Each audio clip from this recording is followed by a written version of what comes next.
10-4 shooting. 10-15, send off for a party for shooting. They located 3 shooting victims. Casings in the parking lot. This is our children, and we're not, as a community, protecting them. Sounds like a drive-by with no decision. Enough with worrying about the criminal, not worrying about the victim. New tonight, 3 suspects now facing murder charges in the shooting death of 1-year-old Tayden Anderson. The little boy was killed in southeast Wichita Monday. Brandon Stitt was at a vigil for that child, also talked to his family following WPD's announcement about this arrest. Brandon? Yeah, right, Mike. These 2 and a teen have been booked on murder charges related to Monday's shooting. Shortly after police announced the arrest, a vigil was held for 1-year-old Tayden Anderson. Tayden was killed Monday in the apartment that was shot up in what police are calling a targeted shooting.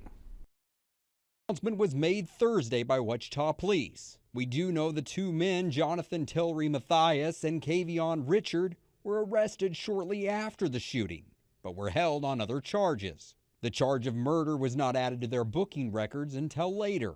A 3rd suspect, a 17-year-old Wichita teen, was also arrested. Shortly after that announcement, a vigil and balloon release was held for one of the victims, 1-year-old Tayden Anderson. His mother, Tiara Anderson, also shot while she was holding him. He literally saved her life. The bullet, she was holding him. The bullet went through her arm, through his head, and stopped right before her heart. Emotions that were difficult to overcome. He was a happy baby. He was happy all the time, dancing all the time. He's definitely going to be missed. He was the light of all of our worlds.